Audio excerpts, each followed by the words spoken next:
Hey y'all, my name is Wyatt. I started my career in workforce development with the state of Kentucky in 2010. That experience ignited a deep passion for manufacturing within me. I started this show hoping to raise more awareness around the bright outlook manufacturing careers have. Join me as I sit down with some of the manufacturing industry's most successful changemakers and learn how they're partnering people with technology. It's time to give people more meaningful work. This is Workforce 4.0. Hey y'all, welcome back to another episode of Workforce 4.0. I'm super excited to have Jame Soto on with us today. James is a serial co-founder and founder. He has currently 3 brands in the manufacturing space: Industrial Strength Marketing, Industrial Studios, and then Industrial Workforce Solutions. Is that right, James? Yeah, I'm a busy man, I think. Self-inflicted wounds here. Yeah, you are. Well, I am so grateful to you for taking some time out of your busy schedule today to come on the show and talk manufacturing and workforce development. This is going to be such a treat for folks. I'm thrilled to be here with you. Awesome. Well, I will let you give yourself more personalized introduction for those listening here today. Would you like to, in your own words, tell our listeners more about Jame Soto? Oh, wow. So I think very simply, it's like something I aspire for my children to be, every day work harder to be a gentleman, to be a scholar and learning, try to be athletic, be artistic and have something you believe in, and that's what I focus for and how I try to aspire to be. I'm an industrial. I was literally born in the Bronx, brought to a factory, literally my father was working at a plant just outside of New York City. And I literally worked my way through college on the plant floor.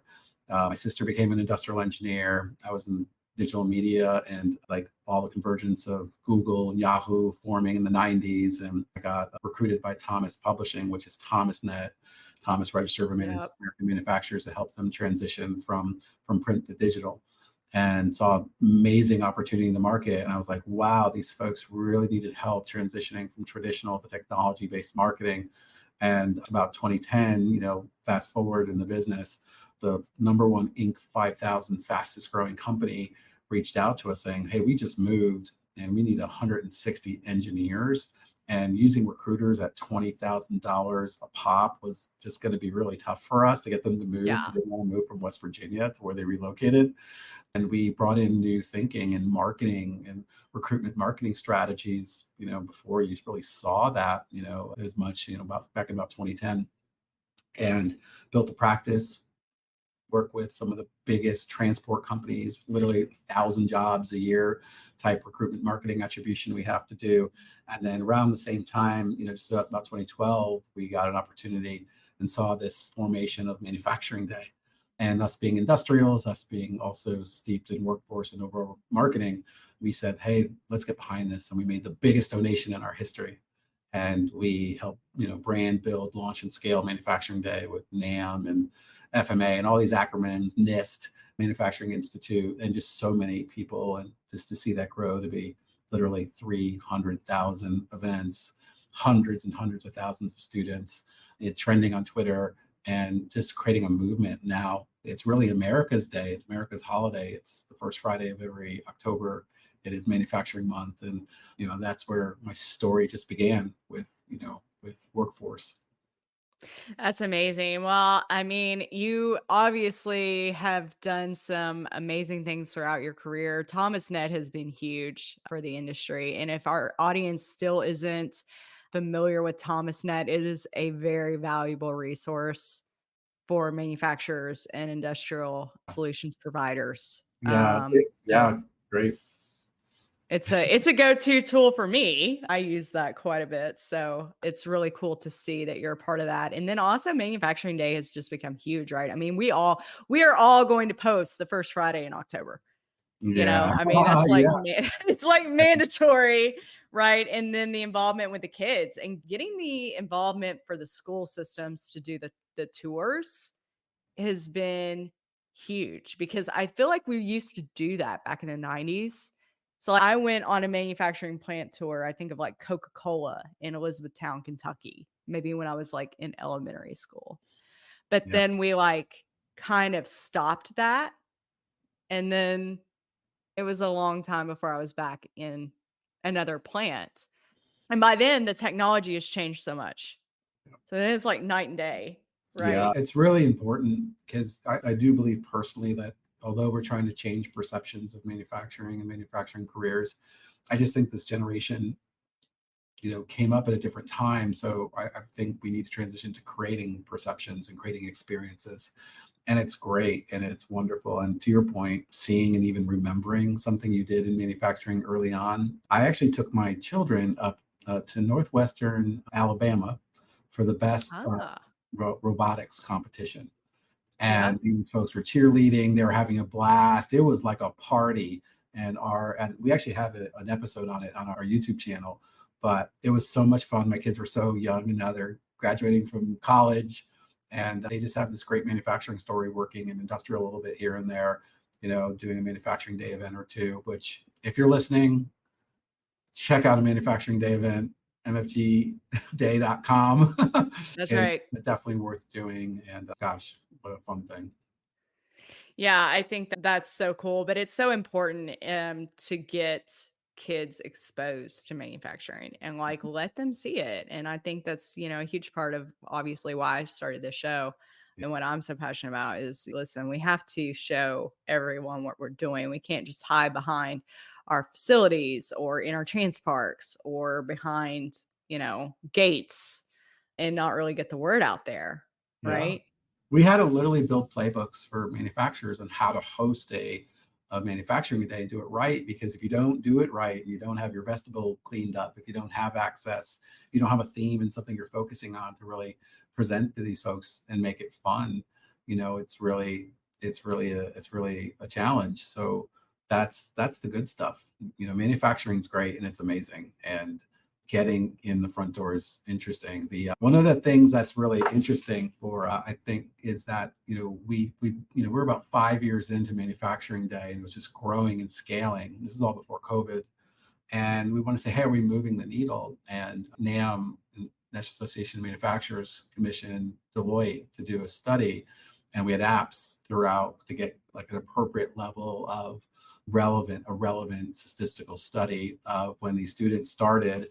They gave them the app and then they shared their experience after, and we saw 80% of them, I think that was 80% of them, that really changed their perception of manufacturing. And That's so amazing. place with the right initiative, and if we can get out there and create those perceptions, we can move the needle. So for me, that was the first time, I believe, at scale, that industry was actually able to measure if we were tangibly, if we did something, we would change perceptions of manufacturing and the career opportunities. Because the data doesn't lie. It's such a fantastic opportunity financially. It's such a great bridge to the middle class, and well beyond that. Yeah, when you're breaking down wage records of the different industries and you're kind of looking at all of that, you can go to like the Bureau of Labor, right, as statistics and get all of that information. It's there, or ONET online. It's Yeah, there. So if you go and you look at that and you do a cross analysis comparison to other industries, I mean, this is a really huge opportunity for the middle class. And yeah, I think that's why I'm so passionate about this industry in particular myself. But yeah. I love this. I want to talk so much more about the leadership aspect of all this and get into that. But I can't miss my first question because it's always the same question, James. But I gotta know, just to get it started in the right way, what's your favorite karaoke song or your favorite song? I have a total go-to. Like, I Do have you? myself. Oh, I know, but I need a partner, Ann. I I'll need do it. I need to say. So you ever see the movie Grease? Oh yeah. Olivia Newton-John, John Oh yeah. Travolta. You're the one And that I I've want. seen I've seen the Broadway show too. Yeah. I got chills, they're multiplying, and they're And I'm losing losing control. control. So yeah, that's my go-to. I like that one. Did anyone sing yet for you on their? No. Now I have sang like maybe one time. Come on. I So think next I time I know. see you, we're at, like, to wherever we're at, and we're going to hit a karaoke place. So let's do it. Yeah. Yeah, I think that's low key on the agenda, Yeah, actually. that's easy. That's an easy win. So, We'll have to do that. I'm holding you to that. okay. Awesome. Well, I can't wait to share the stage with you, but it has been an honor to share some of these leadership conversations with you as well. But you're really in focus on like trends and analysis with manufacturing industry. And I don't think for those of us that kind of all run in that circle, or maybe like our audiences on LinkedIn, they're not really as well aware of that aspect of what I think that you're super skilled in, which is trends and analysis, Yeah. and kind of giving your background expertise in this. Like, what are some of the emerging trends that you see shaping the future of the manufacturing workforce? And Oh, then with that, like, how do companies adopt and pivot to meet those, do you think? yeah. So I'll kind of go in reverse, I guess, that question, starting from what you just mentioned. Like, how do you like pivot? You've got to, understand how the person you're targeting consumes the world, the channels by which they get their information. And Mm. so I think as you're looking at, attracting that next generation, that person that's looking to upskill, or someone that's really looking, to really just do something better for themselves and get training, those are the things I think are really key. And we all like get our information, we learn differently. So what I've learned over the years is you got to meet people where they're at, and really meet their expectations where they're at. So here's the marketer in me. And so what that means is, like, if you're on TikTok, there's a totally different employer value proposition and tone that you probably want to set there versus Instagram or on LinkedIn. So I think the first thing I've learned is you've got to really meet people where they're at. We have a very unique perspective. Like, we're really weird at industrial workforce team. We're really weird in the sense we're working with a collection of multiple woodworking industry manufacturing associations that are trying to create a movement themselves. And so we're often engaged with trying to help them reach these folks. And if you look at my journey starting there in, like, let's say 2010 to now, how much has changed. I mean, I think we just got our first iPhone in 2008. And Yeah. so I think we really had to learn how to evolve how we communicate to meet them there. And from a statistician standpoint, we do have, 16,000 jobs that are, open and available in the woodworking industry, woodworking manufacturing, and it's actually an advanced manufacturing play. There's artisanal, there's, craft woodsmanship, fine woodwork, woodworking folks, and, about, 11 associations, there. That's just one case in many. Lots of opportunity. And, the other fun, part is we worked with Dream It, Do It, which is a grassroots initiative to create awareness by state. We worked with the Manufacturing Institute, they're part of NAM, and that was really about mobilizing them about awareness about careers. And it was completely built. We did it with Tennessee, and we built that for them. And I think back then it was like $68,000 a year was like the job opportunity there, as you looked at some of the tracks. And That's same amazing. thing, I mean, that's different channels. amazing. Yeah.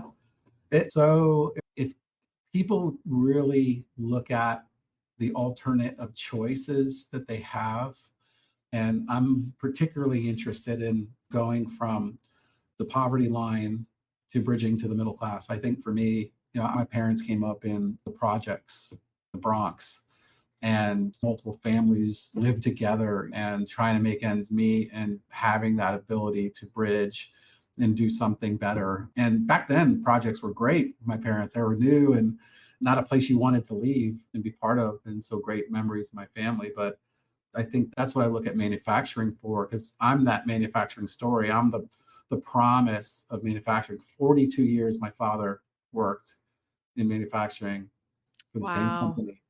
Um, And the same yeah, company. See, I love that. yeah. There's just so much power in that kind of testimony and like that legacy manufacturing company. Do you think we'll ever get back to that? And I mean, there's still some plants that that do that. I mean, there's still plants that I know of that, I mean, they've got like a waiting list, or they've got like families, I mean, multiple generations of their family I, work at that plant. man, I hope so. To be real honest, there's so much change going on in terms of how we work. I think the whole contract between a society and work, I think in the next decade is going to transform incredibly.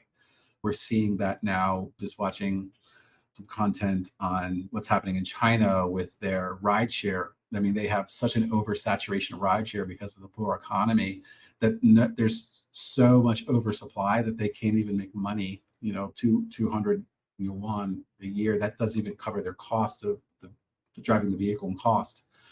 And so meeting these disruptive business models like ride sharing and the gig economy to automation, I think what I hope for in getting all of us back together is that, we are truly freed from dangerous and repetitive work that was not natural to humans 200 years ago.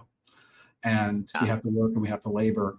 But my hope is we can bring people together and they can work together and find a common cause and mission and purpose driven endeavor to make ends meet. But I do think a lot is going to change. And I do remember working through college on that same plant floor with my dad. He was a manager there. And I remember sitting in the break room with the guys and they're playing spades. And they're all just talking and cracking up and joking. And I've always honored and celebrated people in manufacturing, especially the folks on working line 17 on the shampoo line at Clairol. Like that for me is something special to be able to look at every single one of those people that they put kids through college on that plant for. And maybe it wasn't always the best pay, but they were still able to do that. And my father used to go out and help people buy their first car and stuff that worked for him there. And, Yeah. Well, it had that community feel to it. I guarantee you, because we both have kids, and yours are older than mine is still yeah. young. He's like 7. But a real sense of community is when you bring your kiddos around and you know that the other adults in the room are going to get on to your kids the way that you do. Does that make sense? Oh, Like, yeah. was I that a thing? I said a few things that I earned a response to. I paid my dues. Like, what? These are guys that are It's like 20 like, years. Yeah. right? You can trust, like, Yeah. that's your tribe, right? Like, Yeah. that is indicative of your Yeah. tribe. I can imagine bringing Phoenix around some of our friends and him acting up and them being like, "Phoenix, your mama would have a fit." But Yeah, but I mean, it was mm, that kind of mentality and like exactly like the whole story with playing spades. And if you needed something, we'd help you out. I think we've really got to get back to that in society at large, but specifically manufacturing yeah, would be absolutely. awesome. I agree. It's such a great place to be. And it harkens to a different time and it's just crazy. Pensions, remember those? Oh my, I try to have this conversation with people because, like, I don't think, there was such a time when we had pensions. For those listening, we used to have pensions and see it was this thing where you paid in and it was like 401k only better, right? Yeah. Yeah. You earn your pension and they're essentially taken care of for the rest of your retired life through. And we've got our 401ks now and our Roths, but those are optional and not always taken advantage of. But yeah, it's a whole different thing. And now we're talking about with all this automation and AI, potentially having to go to universal income because you're in an age of abundance. And you probably know this, the number one employer of men in the United States are the job is driving jobs.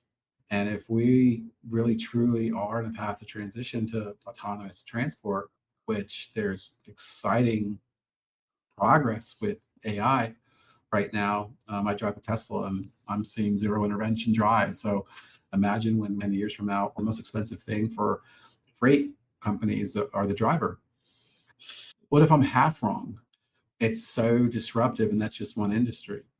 And It's true. so for me, I think it comes back to like the belief in when it comes to the manufacturing workforce, I believe in the power potential of women and men and people from all makes, the potential of them in manufacturing. I think It's a beautiful thing, but I do think we're going to have to adapt in the next decade. And there's two things when you're dealing with change management. There's like adaptive change where you have to ultimately adapt. And then there's functional change. You have to change functionally, like how you work. Are you willing to adapt? And some people aren't. And some people are. And then like you have to really learn. And those things are really key. Yeah, they are key. Do you remember a couple of years ago, there was this like keynote presentation or something, a panel discussion. Elon Musk was on it. I think the another founder billionaire was on it. I can't quite remember because I mean it's been several years ago, this conversation. But they were talking about AI and the potential impacts of AI and how people will be artists in the future. Yeah. And do you remember that? Yeah, I think who's going to win in the future, I think are the folks that actually have creativity, have a talent, have something, maybe you're God given, like a voice. My daughter is a, fantastic, performer. And I can't say, but she's got a pretty major gig coming out of college. It's about to get announced in about less than a week. But I just think about a world where so many things can ultimately be, handled. Where's the value in people? And I think it's our creativity, it's our skills, it's our craftsmanship. And that for me sounds closer to like what it was like 2 years ago. So 200 years ago rather. Right. And I think it's gonna be a fun future, but definitely lots of differences.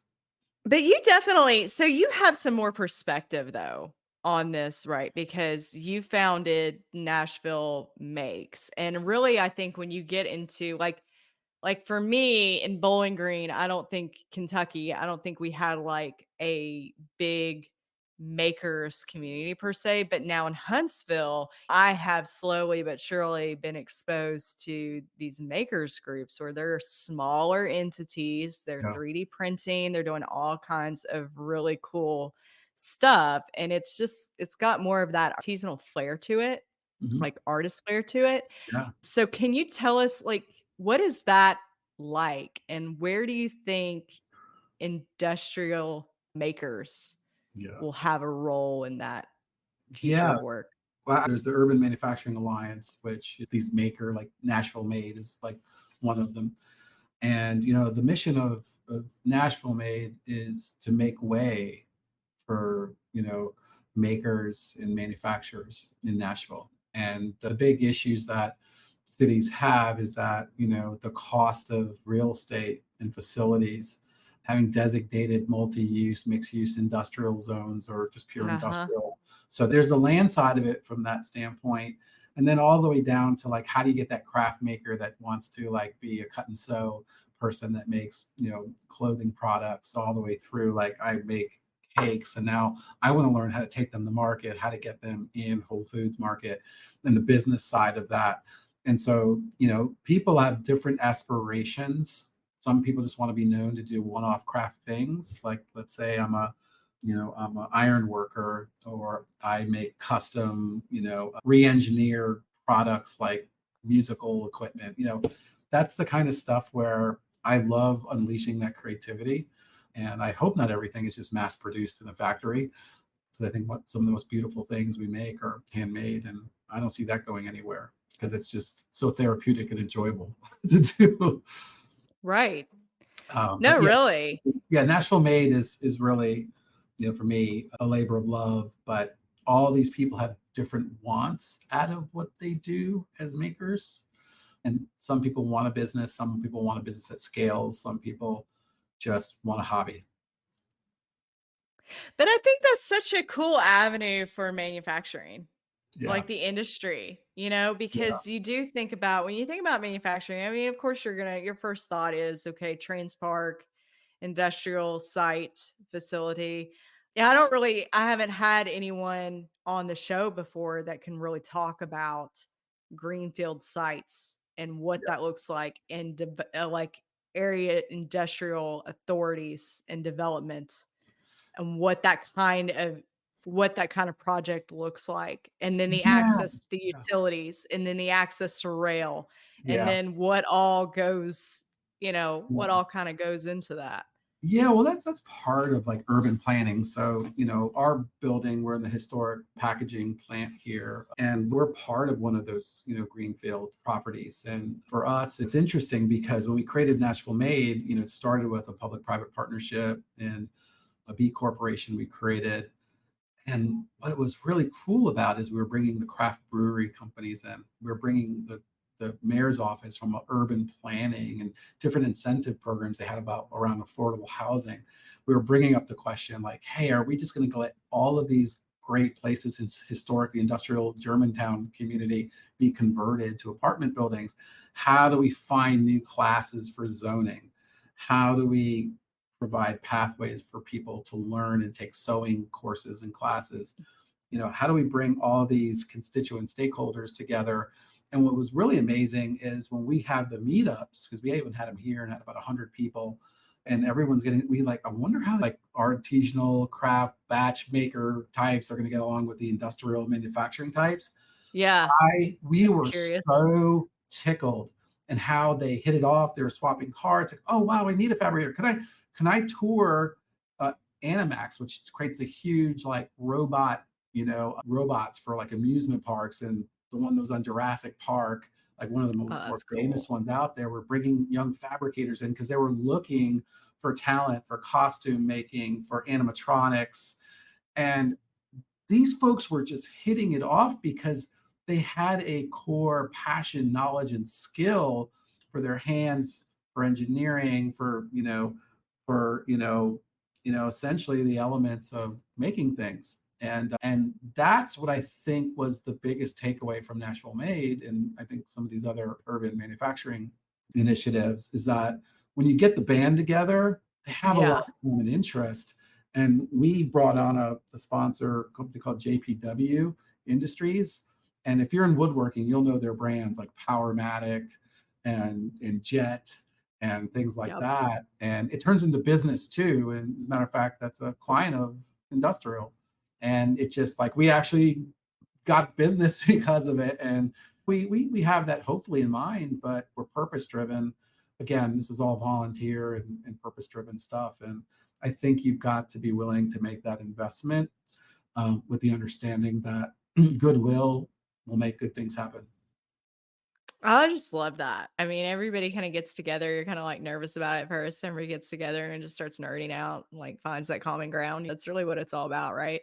It's a little pain for me because what happens is it's like, it'd be cool. Let's host and launch Nashville Made. It's like, James, like none of this is billable time. That's how we make money. And right. So we made but this is cool. Investment in manufacturing day. It was massive. I mean, like way bigger than our britches as an organization for the time. And it turned out we now work with some of the people at the top of the government sector and the advanced manufacturing institutes because of it. And so I think my big take on workforce, because these are all related to workforce. It is. And what's really great is if you invest in the community, you engage with good intent and good spirits. And if you're willing to show show your mettle and roll up your sleeves and do some work, and got to the point where I think good things will happen. And it's funny, I remember Jennifer McNally pulled me aside when I was in Washington, D.C. at the National Association of Manufacturers. She goes, I gotta talk to you, James. Like, you're doing this, you put so much into this. She's like, what's your ask? So this is DC. Everybody wants to know in Washington, DC, politically, like, what do you want? Yeah. Like, I don't want to ask. It's just being part of this and being connected at this high level. But no, that can't be enough. You've got to make money. Like, what's your ask? And we ended up working with them a bit, for a couple of years. And then it led to this and led to that. And I just found that when you think about your career, when you think about whether you're a business person, everyone's concerned with networking and being there and exposed. I think you have to be really willing to put yourself out there authentically. But when you see a good thing and you see a good moment and you see some potential, if it's in your bones, if you have that desire to have vision and put yourself out there and willing to do the work, like you can make amazing things happen, and you can get yourself embroiled into some great opportunities, whether it's partnerships or careers or job searches. You can. but more than the passion and the purpose behind the business. And I love the mission statement and they really live up to it. But if you're really into it, like get into it and be willing not to just get a job, but try to get on mission, and get on vision. I think that that's so cool that you said that because I cannot tell you how many times where I've just like walked into something like that. Like, hey y'all, what are we doing today? Yeah. And then these major ideas are hatched, right? And you're like, Yeah. okay. And then it just kind of leads, it just takes on its own life force, right? Yeah. And it's Yeah, so it fun. does. It's So fun. interesting. It's so interesting. It's like, it's funny. I haven't talked about this all at once in a while. And I'm like thinking about like, wow, like that's some stuff. There's a theme here. So, and it's like, we think about our careers in our body of work. I like to put it as our body of work at the end of the day, and we're sitting here. There's probably 3D podcasting. We're probably in 3 dimensions in another world or something. That's cool. And if we're sitting here at the end of our careers, like what are the things we're going to be when it comes to our careers? When we look at it at, the retirement phase, what are we going to look at with fondness? I don't know it's going to be the money we made. I think it's going to be those key moments that like you worked really hard and you're proud of the work you did. It's like, I consider like certain moments when we did manufacturing day, that moment when one of my team members, I sent him, I was like, you got to go see Obama name it for the first time, declare the first manufacturing day, the first Friday of the month. Like that for all the freaking hard work was a great moment. That's what we're going to take with us, that those real things we're really proud of for our body of work and the lives we've impacted along the way. That's what we're going to be talking about when we're talking about our lack of pensions for real. Yeah. And like we're living that out. Yeah. Yeah. So for me, it's really important to keep mental tabs of your body of work, not just from I'm looking from a job standpoint, but the things that you are going to say that you're so proud and so I did thankful and this. fortunate to have been part of. And I think that's the spirit, and that's the wish I have for everyone in their career. It's just to have those moments. And for me, it's people saying, hey, James, I'm getting my first house. I'm getting my house. And I'm thinking like, man, I can barely afford payroll starting a business. And then you're starting to see people and compounding, and you see millions and millions of dollars that you've earned and all that great stuff as a business. But guarantee you most of it goes into the people. And if you can't get really excited about people who've impacted you and you may have impacted, I wish that for you, for your career. I love that. I feel like we're so aligned in that. I just think you've got to like go, what are you leaving behind? And it's not, for some people, it's like a physical or tangible legacy aspect. For me, I think it's personal for everyone that is like super ambitious and is super career driven and everything. But like for me, it's like, what have I accomplished that I can rest and know that my child and his children are gonna be okay. You know what I mean? Like that's, I guess, my driving motivator behind it. Yeah, it's so visceral. It's like to our DNA, we're here to provide, we're here to nurture. The thing that really gets me, and I'm getting older, maybe that's why, what really gets me is I really think like about our second act in life, at my age. I think of like, I'm gonna live to 100. You got to set a goal, right? And so when you hit 50, you're like, okay, I'm a Gen Xer, coolest generation ever. Sorry, I'll just put it out there. No, y'all are fun. Yeah, and I really think like, what's this second act going to be like? You want to have like really good mental health, emotional, physical health. You want to increase your health span, not just lifespan, but health span. And I think about that a lot. And I think about when it comes to our career, everything we've worked towards the second act, what are you going to do to find joy and, peace and purpose? And I really think about not wanting to see anyone be alone in their life. And I think we have so much responsibility of what are we really working towards? Do you have a portion of friends and family? Do you have that, that thing, even if you're a hermit, that just brings you so much joy in your solitude? But I do think a lot about that. And I hope that for everyone, for all of our work, right? What is this all about? For all of our work, you retire at 65, 62, there's a long way to go. Right. And I don't know that we do enough time thinking about our careers and how it ladders up to that. And that, we all want to provide and nurture. And to your point of being motivated, I'm significantly more concerned about the second act and my family and my children, because I want them to be okay. I want them to never be alone. And I think that a lot of times when we think about work, we're talking so much about the money and all this stuff. But man, like, we are defenseless when we enter this world, and someone cares for us, and we are just as defenseless towards the end often. And Yep. and it'd be nice to have someone there to care for us if we can't care for ourselves. And I think that's the beauty of life. And I hope you begin and end well. And same That's thing with your work. Be better for having known and or work with each other. I love it so much. And there's some manufacturing companies that I really think are being super innovative and progressive and doing living that same kind of mantra mentality, you know? You're a great storyteller and a great podcaster. Yeah. And I think that has something to do with it. But, when you're thinking about like helping other companies share their story, how do they get that across? And how do they get it across and more so like beyond the whole selling or business to business aspect of it? How do they get it across to like communities? How do they get it across to Yeah. job seekers? And what are some Yeah. things they can do? Yeah. So authenticity is key.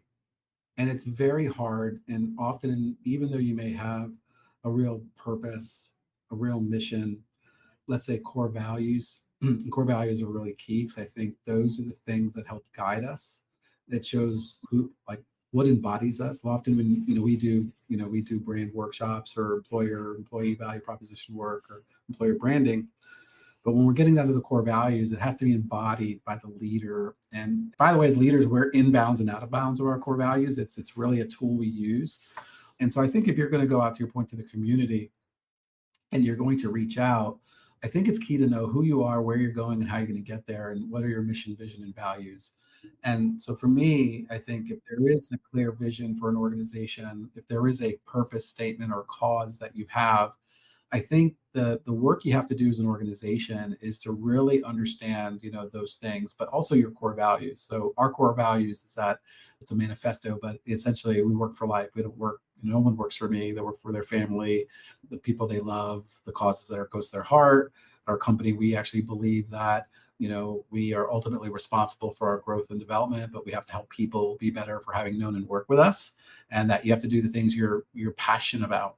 That's actually our work for life core value. We question the status quo as a core value. We roll up our sleeves, like nothing's above us, beneath us, not possible. You got to roll up your sleeves. And then, we tough love. We're in the business going, hey, I love you to death, but we're here to help you win. And tough love's hard to do. And then we deliver and delight. We're here not just to mail it in, but between perfection and production, did we hit the objective? As a marketing organization, those are the things that we have to do. And why I mention all of that, and I think it's really key to getting your outreach, is if you can get everyone understanding your mission, your vision, and your core values, and actually what they mean, but you manage people to say, how do we ultimately like live by these? So we hire and fire by our core values. You can't join us if you're not a plus on all those core values. When we do reviews, if you're a plus minus, it's a heads up. And if you're minus, you can't work here anymore. That's how serious we are. But what I think the better way to explain it, less punitively, and definitely rewards are with those living up to those aspirations. And we are off track in our journeys from time to time, is then you can then go into the community because you can articulate your values. And I think the best tip I would give to folks, once you have core values, especially as a leader, basically for everyone, when it comes to something that happens, like I had a team member that came in, we had this deadline, and we do not celebrate people working past 6 p.m. We don't celebrate, thanks for coming in and Mm, working. Yeah. We have Yeah. seasons. We have seasons for sure in our business, but we don't celebrate that. If you miss a child's recital, you're coming to my office. We're having a talk. I didn't bust my chops creating this business to try to create an environment so you have that grace and that ability to do what's most important. Go see your family. That's the regrets at the end of your career, missing out, that we want to avoid. But Right. basically, what we try to do, what I try to do, and every leader should do this, is every time you see that core value in action, you call it out. So when someone comes in and stays extra hours, like, hey, thanks, Christine. Thanks. I saw that you came in. Thanks for rolling up your sleeves. And so when they're embodying it, we're connecting it to the core value when we see it in action. And when we don't, we also bring I it love up that. to more in a private environment. And so, it's like, hey guys, like we work for life. We don't live to work, So, be there at those life special moments. So even though we have this PTO policy and all this stuff, if there's something special and it's once in a lifetime and you're going to see a long lost family member, Right. this is Go not it. right. Yeah. So Right. Buy the ticket. Go. yeah, bye. And then we're trying to get better at like letting people, we were great at this for years, but then we got really big. Like we have a go dark policy. We have a team that's so passionate about serving the clients and we have to deliver. But I'm actually working on the go dark stuff again. So don't vacation while you work and don't work while you vacation. There you go. Right. Well, you do need that time. I think it took me years to realize that too. So, I mean, like, this is a new revelation for me. Yeah. Like, I used to be the epitome of, oh, I'm on vacation. I'm in the middle of Disney World at a park. I got to go so that I can take care of some work. Like, I mean, that was me for years. So now that I'm older and I'm just more limited, you know what I'm saying? Like, you just get a little bit more limited when you're older with kind of your capacity, I think. Well, And because then you're maybe in full-time your kids chauffeur do that to mode. you. Yeah. It's really just your kids. It's just, they're like, Because mom, I need mom. you to have a car now.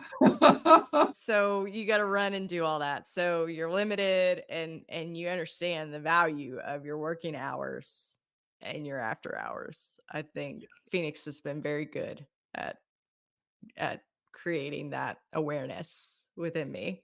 So Yes. Yeah, well, we've had family conversations before, and such a special thing to have a family and be brave and provide and, do it all, girl boss, influencer, news and brews out there, manufacturing champions, influencers in the house. Let's go. Let's go. okay, yes, but I'm prudent, I think, in our group. I mean, I'm kind of like Buzz Killington. Have you given like the scoop on the crew yet to your audience? I think a number of them have been guests. So you have like the best group of manufacturing allies and friends and women and men and students and a lot of creators and influencers. And so I maybe a little do. tip for everybody, create your tribe and your career tribe, because I think we're all sharing in a journey, to this new medium that's still somewhat fresh to manufacturing. And people are truly making way for themselves by telling their stories and documenting and honoring and celebrating and being curious and sharing their growing insights with people. So kudos to you, Anne, for really taking the mantle of workforce 4.0 and really bringing focus and concentration and your personality and influence to industry. Yeah. General. But I do think it's like I Why do not? think it's a responsibility, to like lead. Use your platform to lead people. And I think you do that so well as well. Yeah, Really. I try. Um, I am not perfect by any ways, any measure, but I think the key thing is, I think it just comes back to like what we're talking about comes down, what do we really value? And I think what I appreciate about you and a lot of the people out there that are trying to recruit and bring folks into this industry, I just appreciate the folks that have given manufacturing a chance, who have made that investment and they've come to us wherever they are in the supply chain And I think that that's just very honorable, because there's a difference between, we've all had jobs, right? Oh But yeah. Like, somehow yeah. we've made this path to care about an industry.